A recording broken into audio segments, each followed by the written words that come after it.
Morning, everybody. TGIF.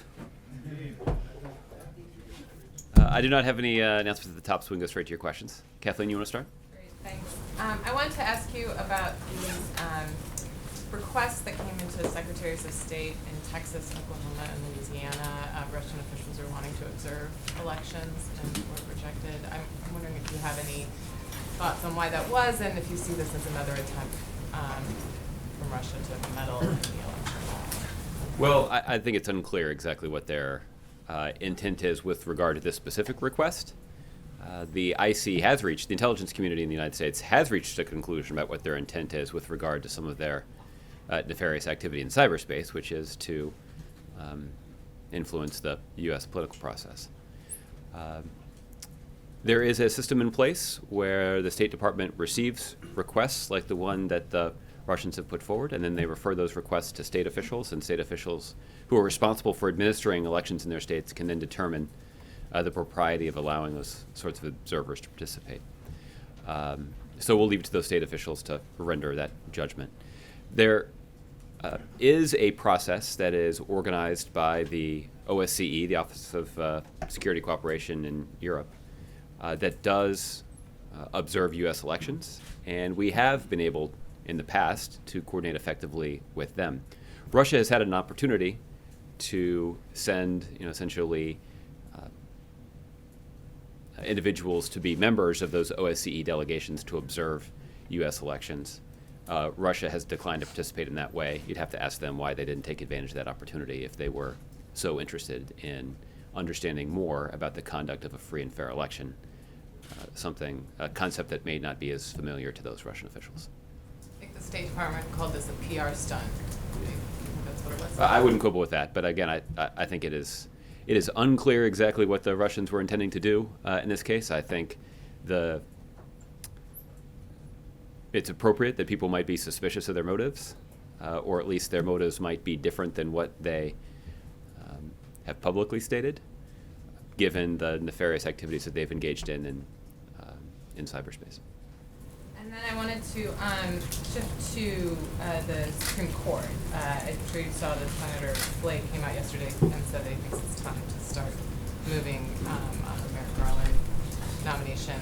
Yeah. I'm wondering if you, I assume you're happy to hear that. Have there been any new conversations, or did you see that as a window to sort of restart that process in any way? Well, this is largely the case that we've been making for more than 200 days now, which is that Republicans in the Senate do have an obligation to do their job and to fulfill their responsibility to treat Chief Judge Garland fairly, meet with him, and give him a hearing and a timely yes or no vote. And we obviously welcome the comments of Senator Flake that he believes that's what should happen. He is somebody who has a special influence here because he serves on the Senate Judiciary Committee. This is the committee that would be responsible for organizing these kinds of hearings, as they have for generations. And I did take note yesterday that the chairman of this committee, Senator Grassley from Iowa, had a discussion with some members of the Des Moines Register editorial board about this process. And in the context of that discussion, Chairman Grassley indicated that taxpayers couldn't afford for him to hold those hearings that would require hiring additional staff in order to do so. The American people have actually hired already senators to fulfill their basic responsibility. And that basic responsibility is to give a fair hearing to the president's nominee of the Supreme Court. So Senator Grassley's wrong when he says that the American people can't afford to hold those hearings. The truth is the American people and the people of Iowa can't afford to be paying the salary of a senator who's not doing his job. And Chairman Grassley has not been doing his job. And that is, unfortunately, a rather significant departure from the rest of his Senate career. I know that he's somebody who prides himself on acting in a nonpartisan fashion and putting the best interests of the people of Iowa and the people of this country above his party. But in this regard, he has failed to do that. In this situation, and I think as is evident from his rather lame explanation for why he hasn't been doing his job. That's different than Senator McConnell bragging about not doing his job, but is concerning nonetheless. And and I think in some ways, the comments of Senator Flake underscore just how indefensible the position is, that's been adopted by Chairman Grassley. And just one more, I'm sure you noticed then that Secretary Clinton didn't mention Garland by name when she was asked about the court in the debate the other night. And I'm wondering if you take that as a sign that she doesn't intend to renominate him if he's not voted on. Well, I think what she stated pretty candidly is her view that the United States Senate has a responsibility to consider the nominees that a president puts forward. And she indicated her strong support for that principle. She also has indicated her strong support for the president's decision to nominate Chief Judge Garland. She did that on the very day that Chief Judge Garland's name was put forward. So I don't know who President Clinton would nominate to fill a vacancy on the Supreme Court if she's elected president. At this point, I don't know if there will be a vacancy on the Supreme Court the day that she takes office. We continue to make the case that the Congress should act. Either way, if she's president of the United States and there's a vacancy on the Supreme Court, she will decide who she believes is the person that should fill that vacancy, and the Senate would have a responsibility to give that person a hearing and a timely yes or no vote. Okay, Jeff. Josh, can you confirm a report by some of my colleagues today that U.S. Navy warship has carried out a freedom of navigation operation in the South China Sea? And if so, can you explain what the U.S. hopes to achieve with that type of an operation? Jeff, I can confirm that last night the USS Decatur conducted a freedom of navigation operation in the South China Sea, specifically in the vicinity of the Paracel Islands. The purpose of this mission was to uphold the rights and freedoms of all states under international law as reflected in the Law of the Sea Convention. This operation demonstrated that coastal states may not unlawfully restrict the navigation rights, freedoms, and lawful uses of the sea that the United States and all states are entitled to exercise under international law. As we've discussed at some length in here, the United States is not a claimant to land features in the South China Sea. The view of the United States is that disputes about claims to those features should not be resolved through coercion or military force or intimidation, but rather through negotiation. And that's a principle that we believe strongly in. Our interests in the region, again, are not rooted in particular claims or supporting particular claims that are made by countries with overlapping disputes, but rather our view that international order is best maintained if these kinds of disputes are resolved through negotiation. And our interest is that this is a region of the world through which a lot of commerce passes.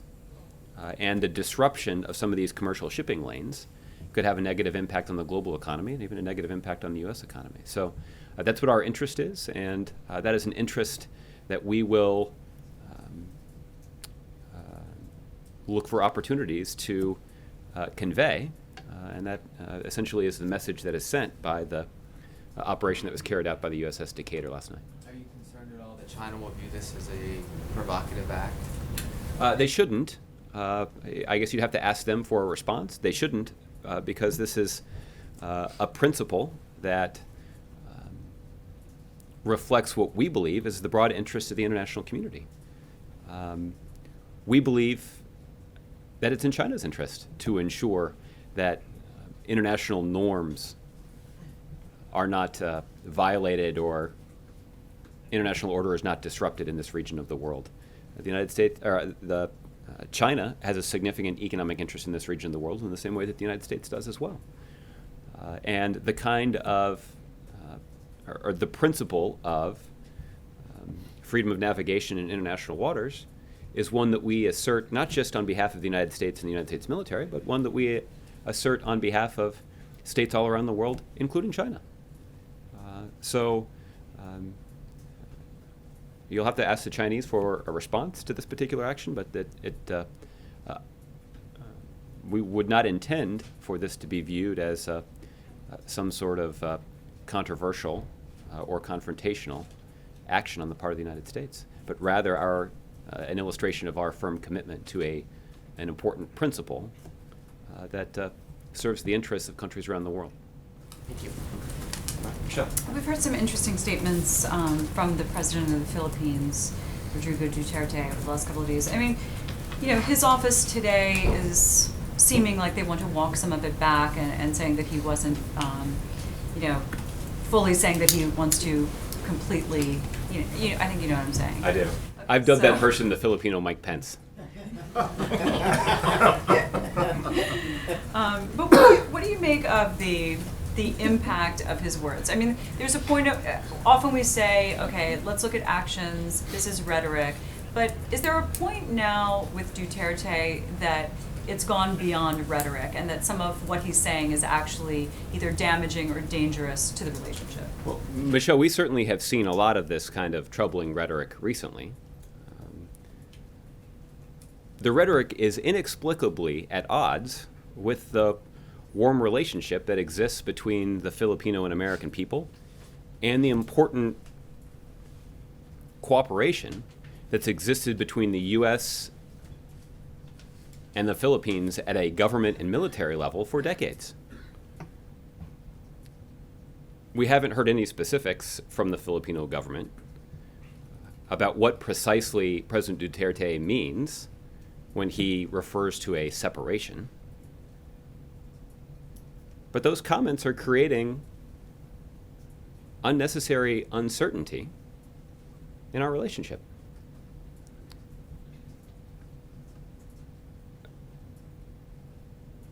Danny Russell, who is a senior State Department official, is actually traveling to the Philippines on a previously scheduled trip to have a discussion about the scope of the relationship between the United States and the Philippines. And I'm confident that these recent comments from President Duterte will be on the agenda as we seek some clarity from the Filipino government. For the United States, I can tell you that we will continue to do what we've been doing for a long time, which is we're going to honor our alliance commitments and our treaty obligations. And our expectation is that the Philippines will do the same thing. The United States and the Philippines have been allies for 70 years. And we value the relationship that we have with the Philippines. And the truth is the Filipino people and the Filipino government have benefited tremendously from the warm relationship that they have with the United States.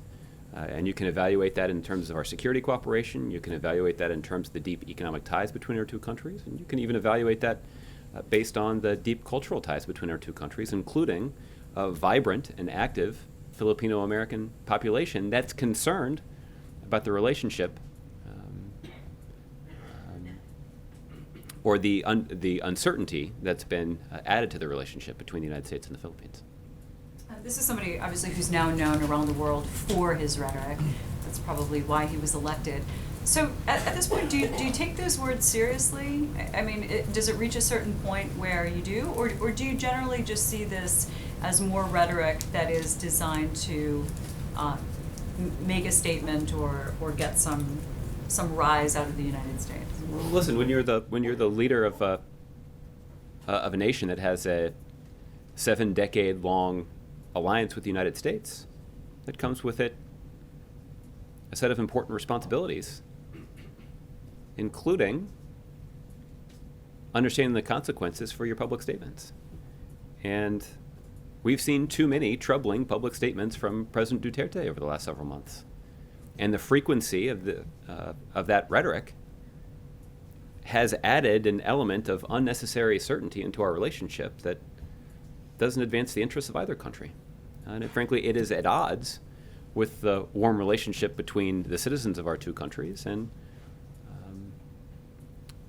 it certainly is at odds with the benefits that the Philippines has enjoyed as a result of the alliance between our two countries. Are you seeing within some of his statements a real intent to back away from the agreements and the relationship with the United States? Well, again, I think the bottom line here, Michelle, is that there is some uncertainty about what exactly his intent is. Again, you all have extensively covered the kind of rhetoric that he has used, some of it personal, some of it offensive, some of it confusing, all of it walked back by senior officials in his government. So that's the source of the uncertainty. That will certainly be part of the discussions that the Assistant Secretary of State, Mr. Russell, will convene in the Philippines when he arrives there. Okay, and quickly, we just heard from the Italian Prime Minister too, talking about the potential of further sanctions on Russia over Syria, saying that he doesn't think that works, that doesn't change the behavior, that there's no point to it. What do you think of his thoughts on that? Well, the U.S. approach has been to leave the option of sanctions on the table. And what in discussing publicly these options, we've made clear that our concerns about Russia's behavior in Syria are significant. And we've also made clear that the use of this particular option, financial sanctions, is most effective when implemented in careful coordination with our allies and partners around the world. We've also been reluctant to speak in much detail in advance about what a potential sanctions architecture could look like, because frankly we don't want to tip off individuals or entities that could be the target of those sanctions so that they can begin to take steps to evade them before they've even been put in place. So I can't get into a lot of detail in terms of characterizing our thinking about this, but the United States is deeply engaged with our countries, or with our allies in Europe, but also with countries in the region to look for ways to reduce the violence inside of Syria, including by holding Russia accountable for their actions in Syria, which have been entirely counterproductive to reaching a solution that advances the national security interests of countries around the world. So Secretary Kerry and other State Department officials remain deeply engaged in a variety of multilateral efforts to try to arrive at that kind of conclusion, and we're going to discuss with those partners a wide range of options, including the potential of using some of the financial sanctions tools that, in the context of Ukraine, have imposed some economic costs on Russia that have hurt their economy. It doesn't change behavior, though. It sounds like you agree that the behavior hasn't changed. I mean, that's obvious for all to see. That's right. But by leaving it on the table, it seems like you're saying that there is a potential for it to do something there. Well, I think there is the potential that adding additional sanctions and imposing additional costs on Russia, we know at least one impact it will have, and it's a negative impact on the Russian economy. And it is among the tools that are available to the President and the rest of the international community for trying to reduce the violence in Syria that's gone on for far too long. And as we've discussed in here at some length, there is a fundamental contradiction in the strategy that President Putin has pursued, that he has intervened militarily in a conflict to shore up the Assad regime, even though he says that the Assad regime needs to negotiate a political transition in that country. So if we can mobilize the international community to apply additional pressure to Russia to resolve that fundamental contradiction in their strategy and in their tactics, then that could potentially lead to the kind of reduction in violence that's frankly long overdue. Thanks, Okay, Josh. Justin. there were attacks overnight in Kirkuk and at a power plant in Iraq, which seemed to be an indication that even as the coalition's advancing towards Mosul, ISIS's focus may be shifting from holding territory to insurgency or terror attacks. So I know we've heard a lot about the preparations for Mosul, but I'm wondering if the U.S. has done anything in coordination with the Iraqi government to help them sort of fortify themselves for the possibility of terror attacks, and also if that concern should spread to the U.S. and Europe about ISIS-directed or ISIS-inspired attacks, and whether that has led the U.S. government to kind of Homeland Security to worry about things at home. Okay. Well, I want to take the first part of your question first in terms of the situation in Iraq. You recall, Justin, that there were a series of bombings in Baghdad earlier this year, and in response to that situation, the United States did ramp up the kind of assistance that we can provide to the Iraqi central government to help them better protect their homeland and to better help prevent the infiltration of ISIL personnel into major urban areas where they could do significant damage. So that kind of cooperation already exists between the United States and Prime Minister Abadi's government, and we stand ready to offer assistance or equipment or expertise or advice to the Iraqi government as they respond to this latest breach of their homeland security, if you will. With regard to ISIL's ability to focus its efforts outward and to expand and inspire people around the world to carry out acts of violence, this is a threat that we have long been focused on mitigating. Many of the military operations that the President of the United States has ordered have been focused in taking ISIL's chief external plotters off the battlefield. And we do know that the success of a couple of those military operations has had an impact on the ability of ISIL to organize and plot overseas attacks. But we remain vigilant about it. This was our principal concern from the very beginning, was that ISIL could try to establish some kind of safe haven in this region of the world and use it to plot and organize attacks against the United States and our allies. So that is the most direct threat that we are very focused on, and we continue to be.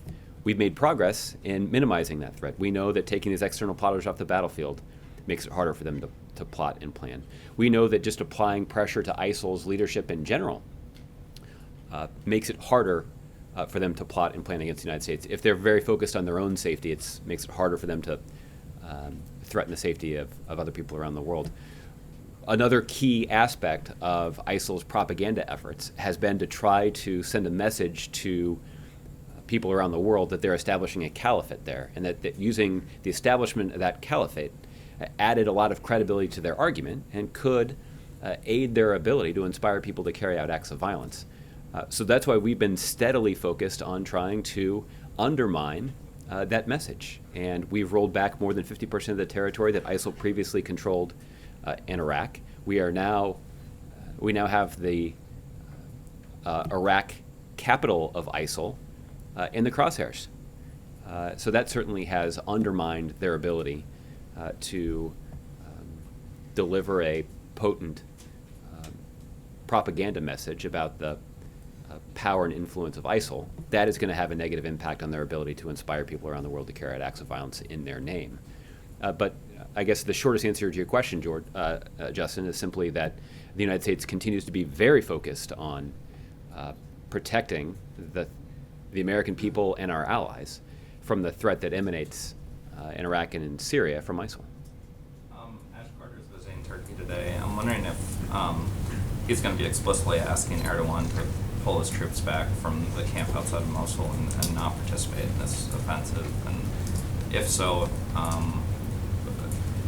what you kind of rate the likelihood of being able to broker a solution there or an agreement between the Iraqis and the Turks.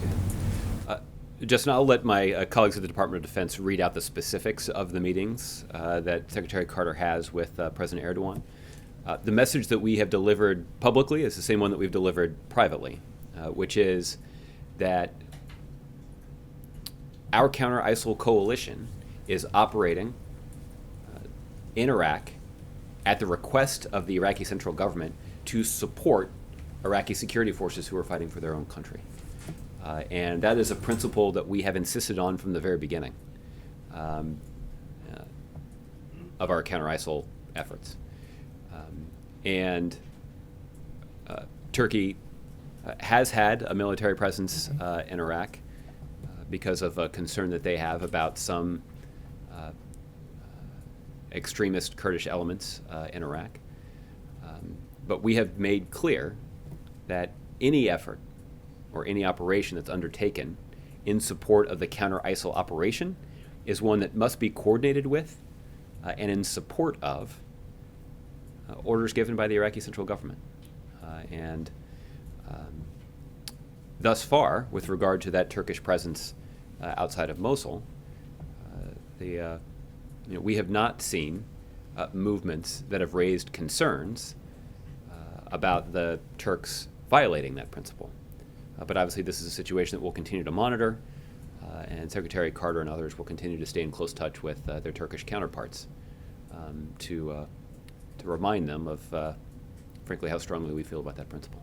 There was a report from the United Nations that as many as 550 families outside of Mosul might have been gathered up by ISIL, brought into the city to be used as human shields. I'm wondering if you guys have seen that, if you agree with that assessment, and if you're doing anything sort of in response to redirect the offensive. Well, I can't independently confirm that report. Obviously the UN has extensive resources on the ground, so to refer you to them in terms of trying to get to the facts of that specific matter. The truth is, Justin, there are more than 1 million people in the population of Mosul, and all of them are at risk of being used as human shields. And there has been deep concern expressed by some observers about the potential humanitarian contingencies that could arise from an operation against Mosul. The truth is, there's already a serious humanitarian situation that exists inside of Mosul right now. We know that ISIL in Mosul has carried out heinous acts of violence in order to subdue the local population. They have flagrantly violated the rights of the citizens of that city, and we know it is likely that they will try to use some of those innocent civilians as human shields, even in the context of this operation. So we continue to be deeply concerned about the situation there, and while I can't confirm that report that you've cited, if true, it would only add to the long-standing deep concerns that we already have about the current situation inside of Mosul, even in advance of Iraqi and Kurdish forces entering the city. Last one on a different topic. There was a massive distributed denial of service attack this morning that caused problems for dozens of U.S. businesses, including Twitter, Reddit, Spotify. Is the U.S. aware of this, and is there any concern that this could be part of what seems to be an escalating cyber war with Russia? I have seen the reports of this. I know that the Department of Homeland Security, that is the U.S. government agency that is responsible for monitoring our security in cyberspace and coordinating with the public and private sector to protect U.S. interests in cyberspace, is monitoring this situation, and they'll take a close look at it. But at this point, I don't have any information to share about who may be responsible for that malicious activity. Okay. Andrew. Jacob Zuma has decided to pull South Africa out of the ICC. I'm wondering whether that alters your view on South Africa's role in promoting stability and the role of law in the region. Andrew, I have to admit I had not seen that report before I came out here, but why don't we take a look at it and get you a response? The president yesterday called for a big victory in November. I wonder if he agrees with your old colleague, Mr. Plouffe, in his assessment that it's necessary to run up a big score against Donald Trump in order to repudiate not just the candidate but his ideas. Well, I think the president has spoken at length about what he believes the stakes are of this election, and the president is certainly not taking any votes for granted. And I think that's why you have seen him make such a vigorous case for Secretary Clinton and for other Democrats on the campaign trail. And his activity in the 2.5 weeks that remain before Election Day is only going to increase. So the president is not just guarding against, but warning against complacency. And I recognize how that could be confused for trying to run up the score, but the president understands the stakes of this election, and as he alluded to yesterday, his view is that the only way the Democrats lose this election is if they don't actually show up at the polls. That there's ample public evidence to indicate that most voters and most Americans are supportive of the ideas that Democrats have put forward. And the challenge now is just ensuring that those voters express that view at the polling place.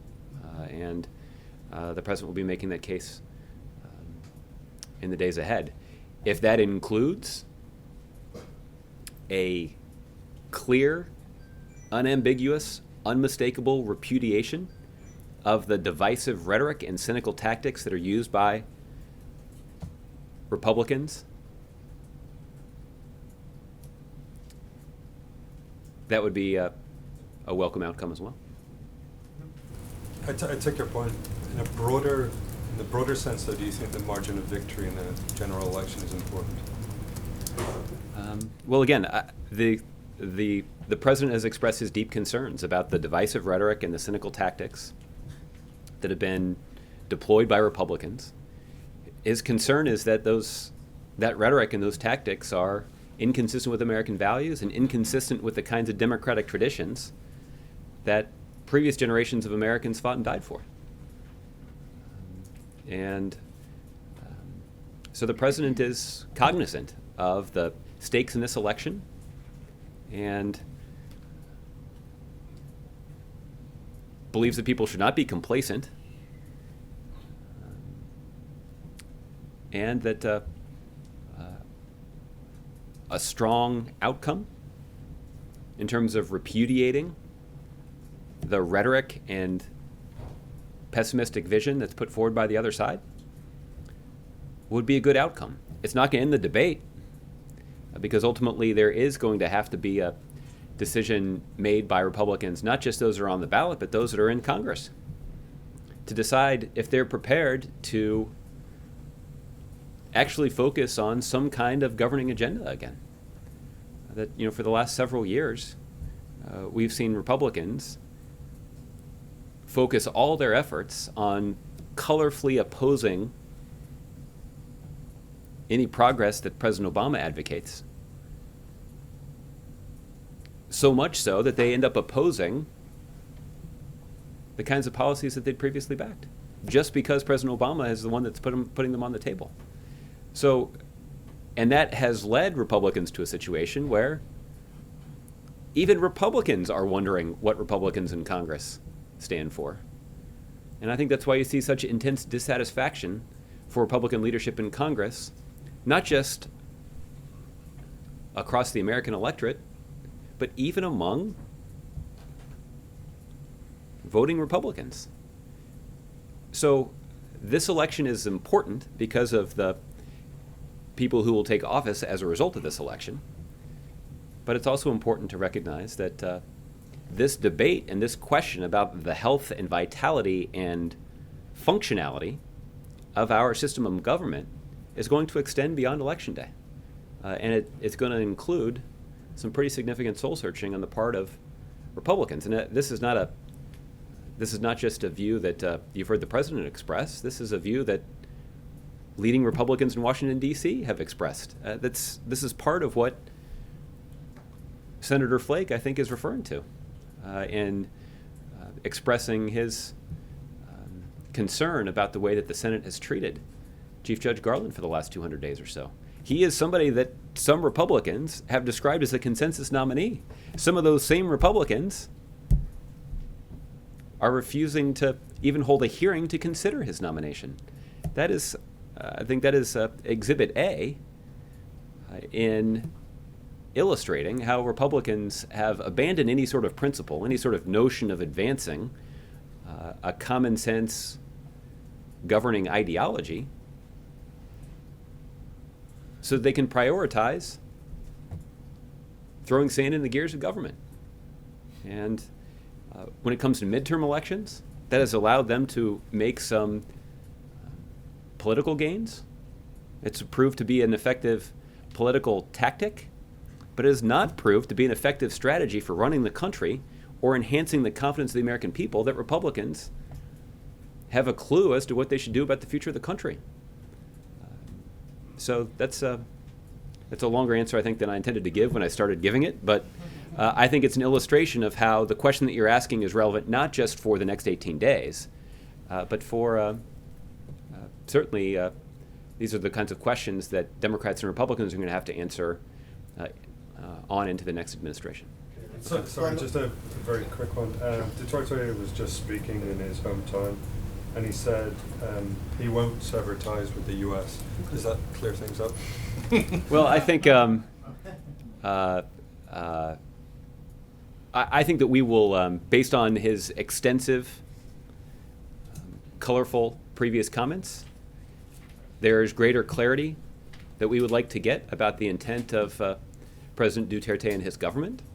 But based on what you've read me, that seems to be a change in tone that is more consistent with the 7-decade-long alliance between the United States and the Philippines. Okay, Kevin. Thanks, Josh. Do you deny that the White House is so confident that Secretary Clinton's going to win the election, that the president can really expend a lot of capital down ballot? It seems to me that he's putting a lot of energy and effort in that, and not just the president, but also key surrogates, the vice president, the first lady. Yeah. The good news, Kevin, is that the White House has the capacity to do both. You saw President Obama deliver a very forceful speech, not just in support of Secretary Clinton yesterday, but also in support of the Democratic candidate for the Senate. So I would expect that in the 2.5 weeks or so that remain, that you'll see the president, as he travels, make a forceful case, not just for Secretary Clinton, although that's his primary objective, but also to articulate his support for Democrats up and down the ballot. I would also hasten to add that President Obama's ability to try to persuade voters in the context of this election is not just limited to the geographic locations where he chooses to travel. President Obama has already appeared in a wide range of television ads that will be airing across the country over the next couple of weeks. Again, not just for Secretary Clinton, but for Democratic candidates at the House and for the House and Senate, but also even some Democrats at the state level as well. And again, I think this is a testament to the deep reservoir of political will and support that the president has, not just among Democrats across the country, but also among independents.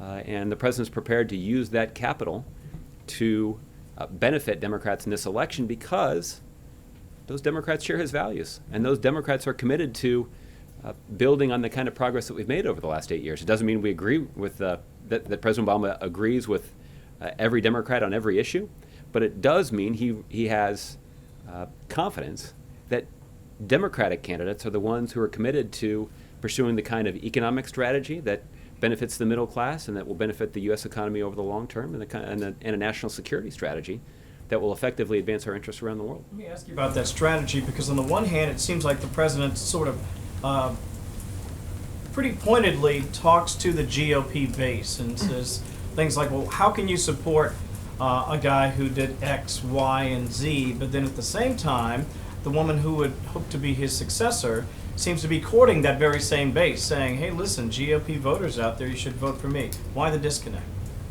Well, I think you may be misunderstanding the president's message. I think the president is actually making a broad appeal to Democrats, Republicans, and independents that, frankly,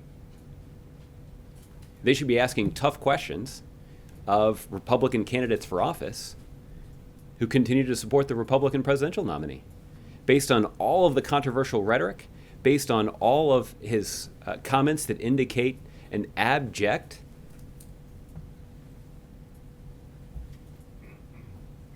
opposition to the kinds of values that we hold dear in this country, I think that does raise some serious questions about the judgment and character of many Republican candidates for office. And that is something the president believes that Democratic, Independent, and Republican voters should consider as they evaluate the candidates below the top line of the ticket.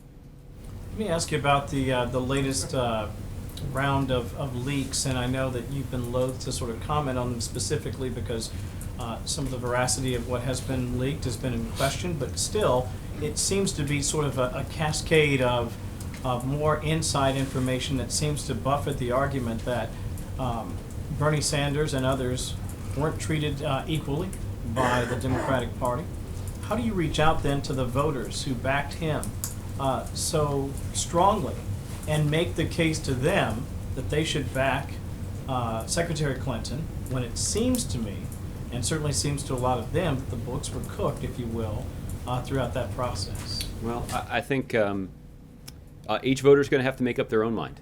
And many of those people all across the country who chose to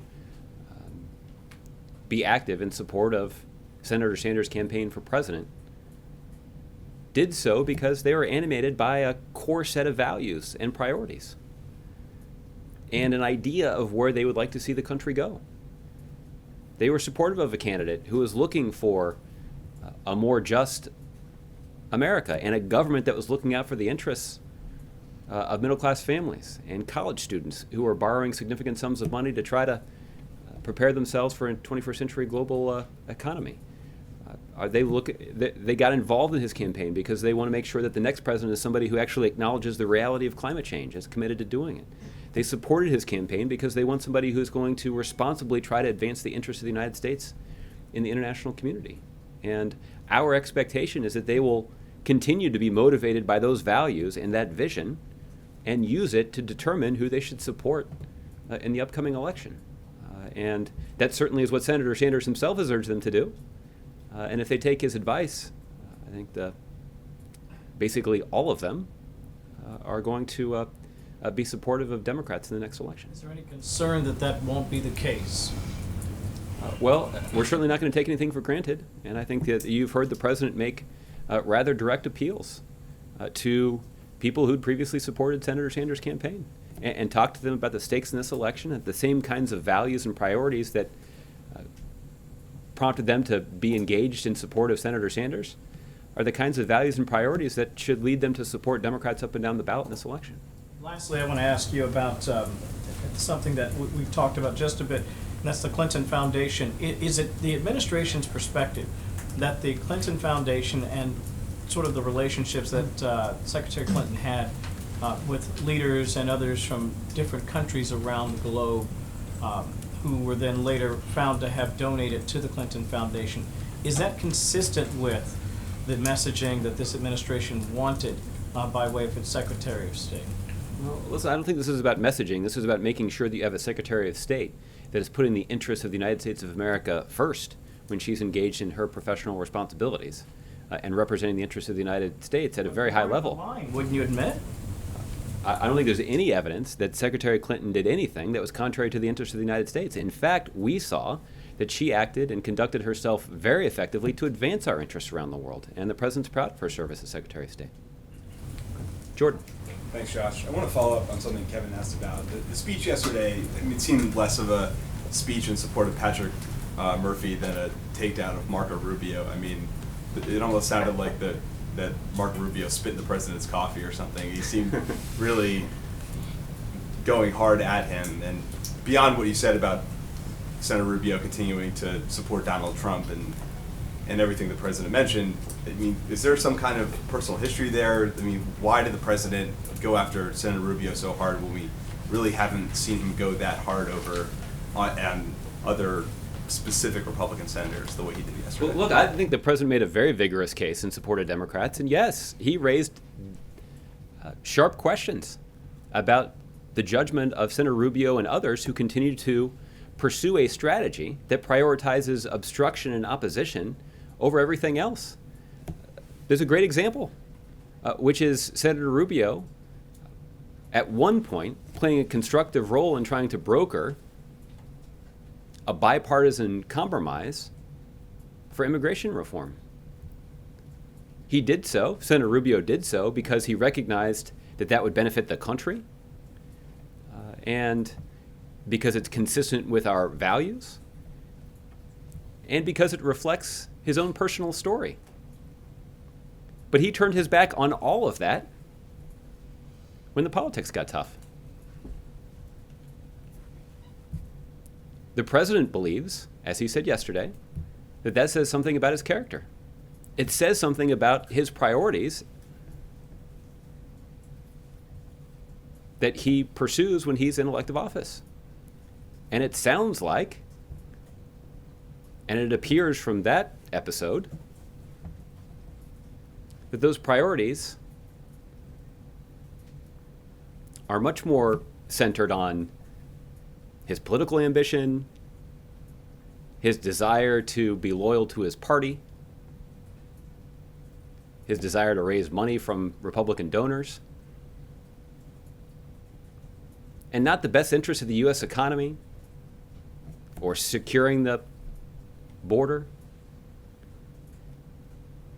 or fighting for the kinds of values that he occasionally speaks rather eloquently about on the campaign trail. Again, and this is not, I know it may have seemed to Senator Rubio like a pretty direct and even personal criticism, but this is a concern that the president has about a wide variety of Republicans that he's been dealing with over the last 8 years. Republicans in Congress who time and time again prioritize political tactics that obstruct the president's agenda over the national interests, over the success of the national economy, over investments in the middle class, over the safety of our national security.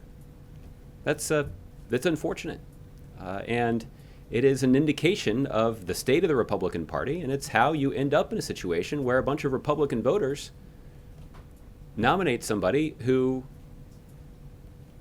has gained notoriety because of his colorful opposition to President Obama, but doesn't actually show much interest in trying to advance a conservative governing agenda.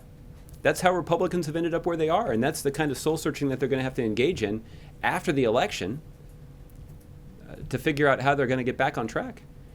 The president, and you guys have heard him say this too, the president is interested in a Republican Party. He believes the country is well served by a Republican Party that, for all their differences with Democrats, is actually interested in trying to move the country forward. It doesn't mean folding on all their principles. In fact, it means trying to stand up for those principles and looking for opportunities to work with Democrats to advance them. And there was an opportunity to do that in the context of immigration reform until people like Senator Rubio walked away when the political heat got a little too tough. And that's, the president is hopeful that the next president of the United States will have a different set of partners in Congress to work with. Okay? Lana. Hey, Josh. Has the White House been assured by Judge Garland that if Hillary Clinton is elected president, he will not remove his name from consideration? Well, Lana, that's not how it works. His name is in consideration until the Congress adjourns at the end of the year, and then there will have to be a reevaluation by the White House about whether or not to put him forward. And Secretary Clinton, if the vacancy is still there, will have to decide if she wants to nominate him or somebody else to fill that vacancy. But I can tell you that President Obama certainly is committed to his candidacy and believes that he should serve on the Supreme Court. And I certainly know that somebody with the credentials of Chief Judge Garland, who could serve the country so well on the court, is still very interested in using those skills to benefit the American people on the Supreme Court. But there will be a period of reevaluation, as you mentioned, after the election, as to whether or not. Let me say it this way. Republicans have said that they will consider Judge Garland's nomination if Secretary Clinton is elected president. We have been wondering if that's going to happen, and can we be assured that Judge Garland is not going to say now that a Democrat has been elected, he no longer wants to be considered. But I have seen no evidence to indicate that Chief Judge Garland is somehow going to withdraw his name from the process. And President Obama is certainly committed to doing everything we can to see Chief Judge Garland be confirmed to the Supreme Court. But has the White House asked him about that specifically, since it's something that the Republicans are discussing very publicly? I'm not aware of any. I don't know why we would ask him. I don't know why he would wait around for 200 days and then pull out at the very moment that it seemed likely that he was going to get confirmed. So I think that's not likely to happen. Okay. WikiLeaks, your statement last night was, or your office's statement last night was that you wouldn't comment on hacked emails of a private citizen. At that point, Mr. Obama was a sitting senator. He was president-elect. Why make the distinction about a public citizen? And certainly, you can't claim that for Mr. Obama at that point, right? They weren't his emails that were hacked. They were the emails of Mr. Podesta, who is a senior official in the Clinton campaign, and it's his emails who were hacked. And again, you guys get to make your own journalistic determination about whether or not it is appropriate to report on that kind of stolen material. But I'm not going to comment on the on material that was stolen from a private citizen just because it's been thrust into the to the public sphere.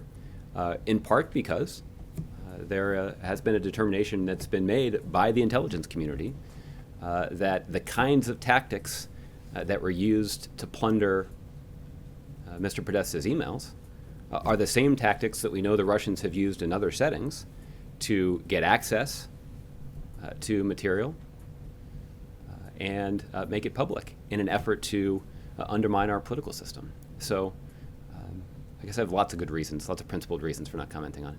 Okay. And finally, just one more question about the election. How's the White House feeling about the down ballot effects of Donald Trump and Hillary Clinton? Well, again, I think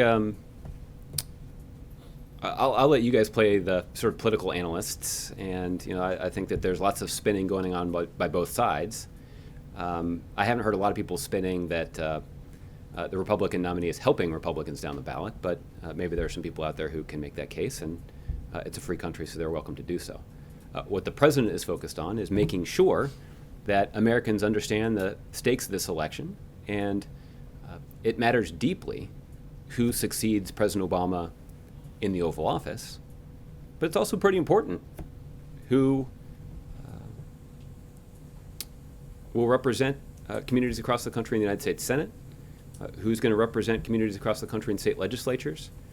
The stakes in this election are high, not just at the presidential level, but at the legislative level too, both for the federal government, but also for the state government. And the president's going to make his voice heard, and he's going to make a forceful case for Democrats up and down the ballot. And he's in a position where we expect a lot of Americans to be persuaded by his advocacy.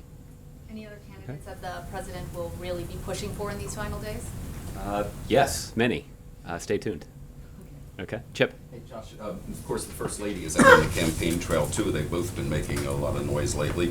And a lot of pundits and writers have been saying that the First Lady is Hillary Clinton's most potent surrogate. Would the president agree that she has more power to move the needle in this election than he does? I think the president would agree that there are just some basic facts about the First Lady. The first is she is somebody who enjoys the deep respect of a large majority of Americans. But does she have more power than he has in this election Well, to change people's she minds? also is somebody who's a very persuasive speaker.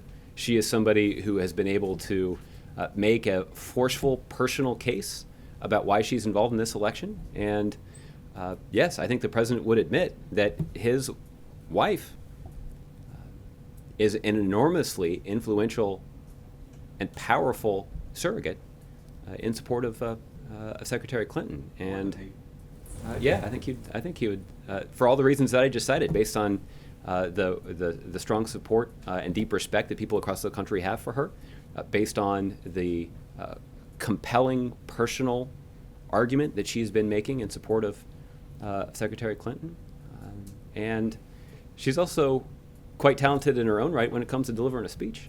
And those things I do think combine to make her a very powerful advocate for Secretary Clinton and probably the most powerful advocate that Secretary Clinton has. Could we rewind the tape for a second here and go back to your conversation with Michelle when you said that when you compared President Duterte of the Philippines to Mike Pence? Could you repeat what you said and elaborate a little bit?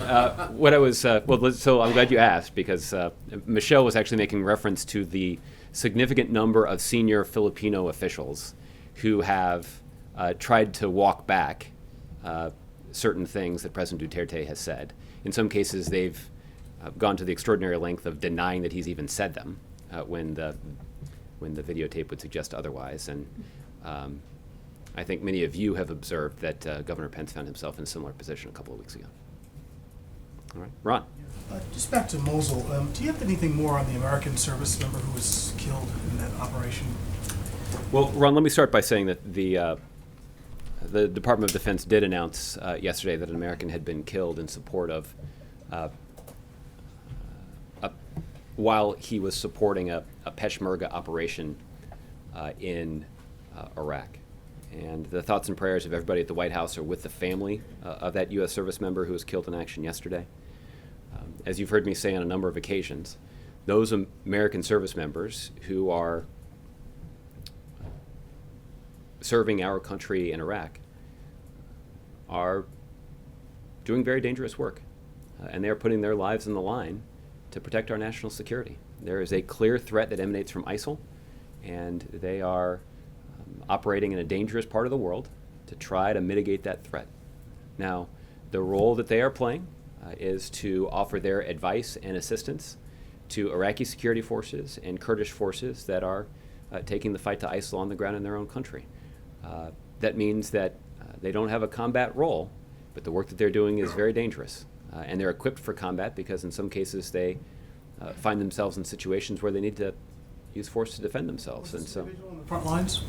I don't have details about the incident itself. I know that the Department of Defense is investigating the situation to learn more about what exactly happened, and updates on the situation will come from them. But it's still the White House assuring the American public that there are not, maybe I'm wrong, that there are not Americans on the front lines in this fight. Well, I think what we see in these situations, Ron, is that there are, and this sort of goes to Andrew's question. Kirkuk, for example, has not been on the front lines of the conflict, but it was the site of very serious violence yesterday in Iraq, and there were significant casualties as a result of ISIL's activities in that location that was not on the front lines.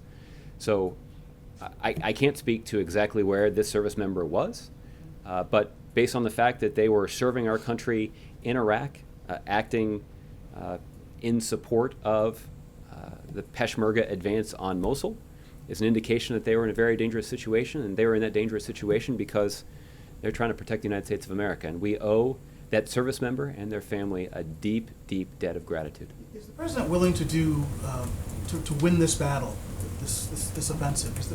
Is the president willing to do anything it takes to win this particular battle, including increasing the American military role there?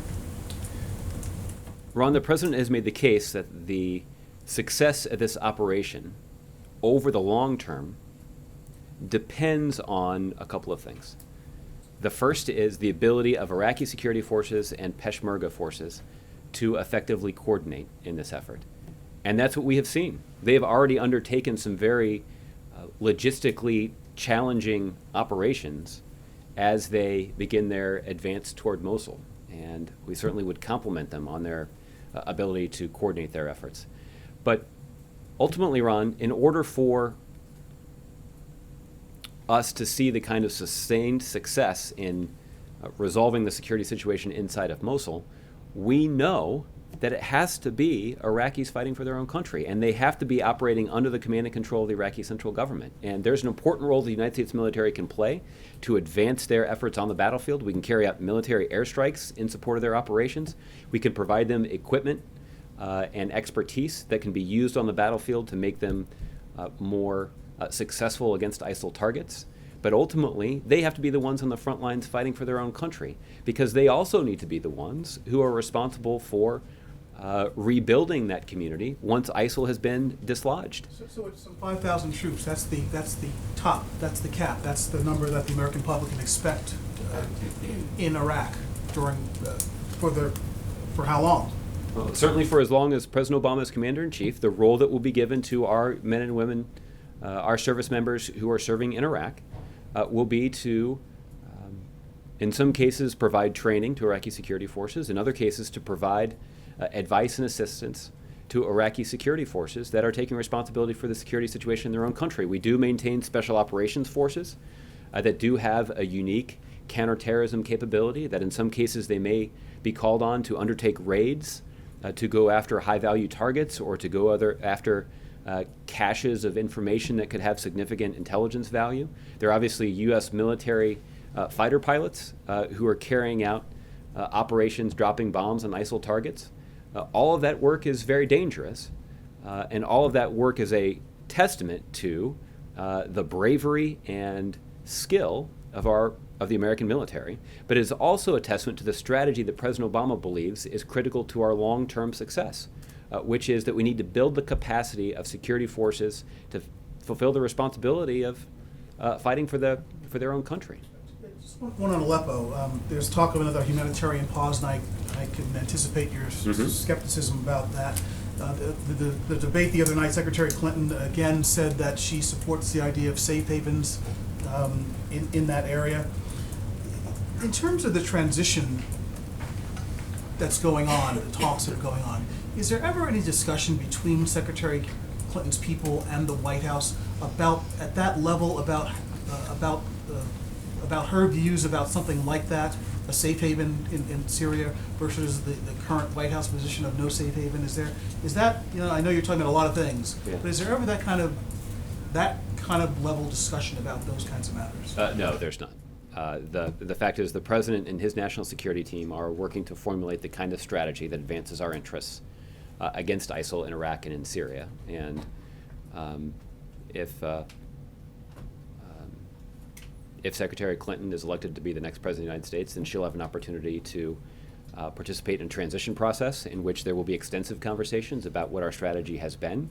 And then on January 20th, Secretary Clinton will take office as the President of the United States, and she can form her own national security team and implement the strategy that she believes best advances our interests. And all that's obviously contingent on the outcome of the election, but before the election, I would not anticipate the kind of consultation that you're asking about. It's still the President's position that this is not in America's national security interest to create this sort of safe haven as it's been generally described. Well, look, I'll also point out that it's also the conclusion of the United States military that imposing a safe haven like this is not the most effective way to advance our interests in the region. And the President has routinely pushed his national security team to evaluate different options, to consider the likelihood that different strategies could be more successful, to look for ways to reinforce or ramp up our investment in some tactics that are yielding progress. That's the kind of rigorous process that the President's been focused on, and that has allowed us to make a lot of important progress against ISIL, both in Iraq and in Syria. Thus far, the conclusion of the President's national security team is that the approach that we're pursuing now in trying to reduce violence in Aleppo through diplomacy, and using our military might to focus on ISIL has advanced the security interests of the United States, has made the American people safer, has degraded ISIL, but we haven't yet seen the kind of reduction in violence in Syria that we'd like to see, because there continue to be too many innocent people in harm's way. So the strategy's working? Well, there's no denying that we've made important progress. You just said that you haven't seen the reduction in violence that you want to see. So that aspect of it is not, the strategy's not working in terms of that particular goal. Well, we haven't accomplished our goal yet. We have made important progress in driving ISIL out of about 50% of the previously populated territory that they previously controlled in Iraq. We've been able to drive them out of about 25% of the territory in Syria that they previously controlled, and this is a swath of territory in northern Syria that's about the size of the state of New Jersey. So there have been important gains in dislodging ISIL from certain territory and reducing the violence in certain territory. But there are some populated areas, including in Aleppo, where we haven't seen the reduction in violence that we'd like to see yet. Okay. Yes. Scott. Josh, a minute ago you talked about you made a comparison between the tactics used in the Podesta hack and tactics that have been blamed on the Russian government. I just want to make sure I'm clear that Homeland Security Secretary and the DNI talked about the attacks on the Democratic National Committee and others. Do you know something about who's responsible for the Podesta attacks? The United States has not reached a formal determination about that, but I believe what the intelligence community and the Department of Homeland Security have said is that the kinds of tactics that we saw with regard to the malicious activity on Mr. Podesta's email account are similar to the kinds of tactics that we've seen used in other places. Obviously, the outlet is the same. But I'm not aware of any sort of formal determination that ascribes responsibility to one country or one actor with regard to the malicious activity in Mr. Podesta's email account. Okay? All right, Jean. On North Korea. North Korea is continued threatening to launch Muslim missiles, and it would also devastate the White House. How did you respond? I'm sorry, can you repeat the question one more time? Threatening with their Muslim missiles, it would also devastate the United States and White House. Well, as we've discussed in here before, the president over the last several years has increased the U.S. military presence in the Asia Pacific to counter the ballistic missile threat from North Korea. And that includes the deployment of anti-ballistic missile capabilities in places like Japan and Alaska and Guam. There are Aegis-equipped U.S. naval vessels in the Pacific that can be used to protect the United States. And the president, his national security team, and military leaders believe that sufficient resources have been deployed to protect the United States. We're looking to enhance the kind of cooperation that we already have with South Korea to locate a THAAD battery, an anti-ballistic missile battery in South Korea that would better protect the South Korean people, our allies in South Korea, from the ballistic missile threat in North Korea. But we continue to be confident that the president's decision to deploy those military assets adequately protects the United States from that threat in North Korea. What I will say is those repeated threats and provocations from North Korea do have a destabilizing impact on the region. Our goal is to work with the rest of the international community to apply sufficient pressure to the North Korean regime so that they will abandon those destabilizing, provocative tactics and actually pursue an approach that's more consistent with their international obligations. Yesterday, Secretary Kelly mentioned at U.S. and South Korea 2+2 ministerial meeting. He said that the United States has the ability to devastate North Korea anytime. Do you agree with that? Well, I certainly would not contradict Secretary Kerry. The United States maintains significant capabilities. But what we would like to see is a de-escalation in Northeast Asia and an end to the provocative rhetoric and the destabilizing actions like nuclear tests and missile tests that violate UN Security Council resolutions. That's the constructive path we would like to see North Korea pursue. And when I say we, I don't mean just the United States. I mean the United States, South Korea, Japan, Russia, and China all agree that that's what the North Korean government should do. Okay. JC?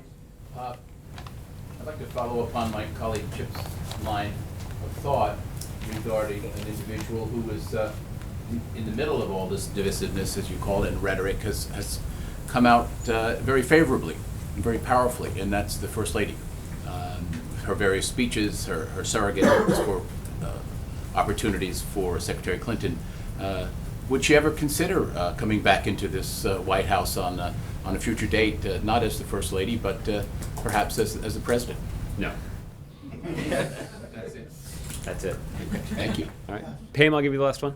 Oh, okay. The president's email was hacked last year on the unclassified server.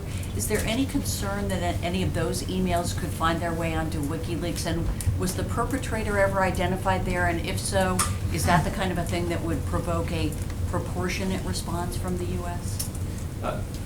Pam, I've never discussed the president's email system, and so I've never been in a position of suggesting that somehow it is the integrity of the president's email system has been violated. What we have acknowledged is that there is that there was an intrusion on White House email networks a year or two ago. I'm not aware that any public attribution for that malicious activity has been revealed by the intelligence community, but that is something that was obviously closely investigated by the intelligence community and by the Department of Homeland Security and other agencies. The White House did take steps to enhance the safety and security of the email system here, but I don't have any response to discuss publicly. And just on that OPM hack, was that ever determined publicly who was the perpetrator and whether that would require a proportionate response? With regard to the breach of the OPM systems, I'm not aware that any public announcement was made about who was responsible for that intrusion. But we did talk at some length in the context of that intrusion about the kinds of capabilities and potential responses that the president could use with regard to that intrusion. But I don't have any insight to share about what public response or what sort of response was mobilized. Is it that they haven't figured out who did it? Because you were pretty clear about North Korea did the Sony hack and Russia hacking to influence the elections, but we still don't know who did that OPM hack. When these breaches are reported, there is a careful investigation that's conducted by experts at DHS and other investigative agencies like the Department of Justice and the FBI. And in the context of those investigations, what they do is they try to learn as much as possible about the individuals or organization or country that perpetrated the attack. They try to get insight into what vulnerabilities they were able to exploit and try to determine what information was put at risk. What they also do is they also evaluate whether or not naming the malicious actor would advance the investigation or advance the interest of the United States. And that's why on a case-by-case basis, the intelligence community and the Department of Homeland Security and law enforcement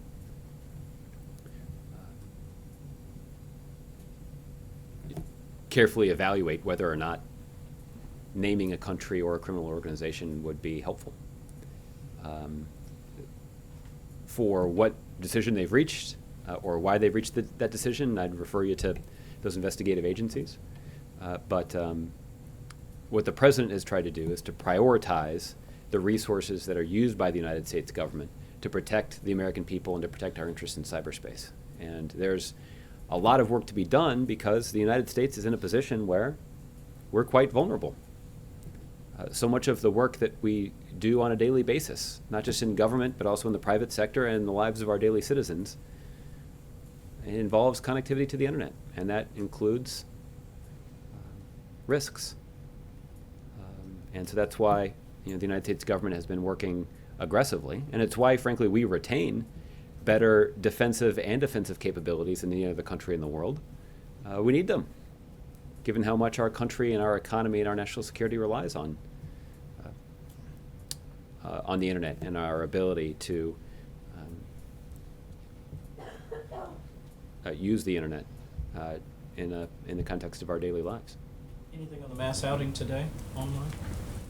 I'm sorry? Was the White House aware of the mass internet outage today? Yeah, Justin asked me about it, so the DHS is tracking it. Okay. What to do the week ahead? On Sunday, the president will travel to Las Vegas, Nevada, to deliver remarks at an event for Hillary Clinton and for Senate candidate Catherine Cortez Masto. In the evening, the president will travel to San Diego, California, where he will deliver remarks and take questions at a DCCC event. On Monday, the president will deliver remarks at a Hillary Victory Fund reception. And then in the afternoon, the president will travel to Los Angeles, where he will participate in a taping of Jimmy Kimmel Live. In the evening, the president will participate in a DNC and Hillary Victory Fund roundtable. On Tuesday, the president will participate in a DSCC roundtable, and in the afternoon, he'll come back to the White House. On Tuesday, that's on Tuesday. On Wednesday and Thursday, the president will attend meetings at the White House, and then on Friday, the president will travel to Orlando, Florida, where he will participate in a Hillary for America event down there. All right? Have a good weekend, everybody. Thank you, John.